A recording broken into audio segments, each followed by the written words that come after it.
High school માં આપણે મનોવિજ્ઞાન વિષય મંડળ અંતર્ગત જે પ્રવૃત્તિઓ કરીએ છીએ, જે આઈ થિંક છેલ્લા 4 વર્ષથી ચાલુ છે, પરંતુ આપણે 3/8/2024 થી આ પ્રવૃત્તિને આખરી ઓપ આપ્યો અને આજે આપણે એચએમ શાહ હાઈસ્કૂલ સુરડામાં મનોવિજ્ઞાન વિષય મંડળ શરૂ કરવા જઈ રહ્યા છીએ.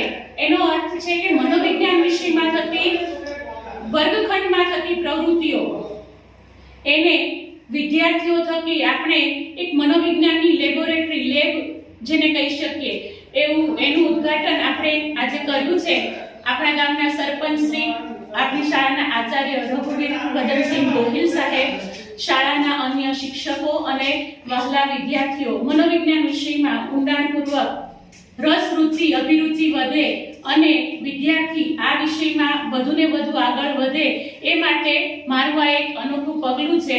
ખાસ કરીને કહેવાનું કે મનોવિજ્ઞાન વિષયના વિદ્યાર્થીઓ જે છે એ મનોવિજ્ઞાન વિષયમાં રસ કેળવતા થાય એ માટે મેં એક પહેલ કરી છે અને વર્ગખંડમાં વિદ્યાર્થીઓ પોતે સહભાગી થાય. દરેક પ્રકરણ, દરેક એકમમાં વિદ્યાર્થી પોતાની એકાગ્રતા કેળવે, સહભાગિતા દાખવે અને જેના થકી વિદ્યાર્થીઓ એ પોતે એક એકમને પ્રકરણને વ્યવસ્થિત સમજે અને એમાં એ ઊંડાણપૂર્વકનું ગહન કરે, જેથી કરીને આ એક વર્ગખંડ સહભાગિતા અને એકાગ્રતાનો એક પ્રોજેક્ટ મેં હાથ ધરેલ છે કે જેમાં ધોરણ 11 અને 12 ના વિદ્યાર્થીઓને આ પ્રોજેક્ટ અંતર્ગત દરેક પ્રકરણમાં આવતા એકમો જે છે એને રોલ નંબર પ્રમાણે હું પ્રોજેક્ટ આપું છું. જે પ્રોજેક્ટ આપવાથી વિદ્યાર્થીઓ જે છે એ આ પ્રોજેક્ટ પોતે જાતે કરે અને એકમને, પ્રકરણને સમજે, એની ગહનતા સમજે એ માટે વિવિધ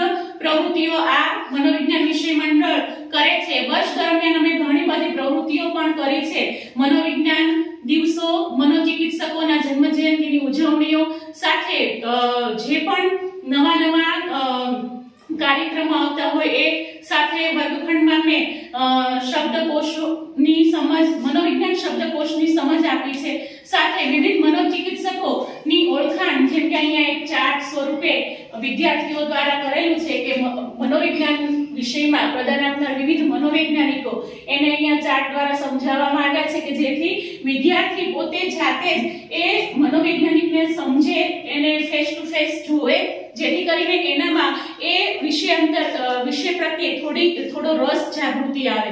સાથે વિવિધ કાર્યક્રમો અમે જે કરીએ છીએ એ છે કે મનોવિજ્ઞાન વિષય જે છે એમાં થોડી વધુ જાગૃતતા આવે એ માટે અમે સાયકોલોજી લેબનું ઉદ્ઘાટન કર્યું હતું. સાથે વિદ્યાર્થીઓ જે છે એ વિવિધ દિવસોની ઉજવણી કરે. એક અમે કર્યું હતું વિશ્વ આત્મહત્યા નિવારણ દિવસ. તો શા માટે લોકો આ આત્મહત્યા જેવું પગલું ભરે છે? તો વિદ્યાર્થીઓના મનોવલણો, વિદ્યાર્થીઓની અભિયોગ્યતા કેળવી અને એના માટે વિવિધ અમે કાર્યક્રમો કરીએ છીએ. હું વર્ગખંડમાં મનોવૈજ્ઞાનિક કસોટીઓ પણ સમજાવું છું, એના દ્વારા માર્ગદર્શન આપું છું. સાથે smart board versus black board એની એક ડિબેટ યોજી અને વિદ્યાર્થીઓ જે છે એની માનસિકતા જાણી અને મારે વર્ગખંડમાં હજુ કઈ રીતે આગળ કામ કરવું વિદ્યાર્થીઓને માટે એ એક આ વર્ગખંડ પ્રવૃત્તિ દ્વારા હું સમજાવી રહી છું. સાથે સાયકોલોજી ક્વિઝ કોમ્પિટિશન પણ યોજી હતી અને વિદ્યાર્થીઓ એમાં ખૂબ જ રસપૂર્વક ભાગ લીધો હતો. મતલબ કે મનોવિજ્ઞાન વિષય મંડળ જે છે એ વર્ષ દરમિયાન વિવિધ પ્રવૃત્તિઓ કરે છે. તો અહીંયા આ એક મેં શાળા કક્ષાએ શિક્ષણમાં મારા ધોરણ 11-12 ના વિદ્યાર્થીઓને મનોવિજ્ઞાન શીખવવા માટે ઇનોવેશન રજૂ કર્યું છે. વર્ગખંડમાં વિદ્યાર્થીઓની એકાગ્રતા અને સહભાગિતા. Thank you.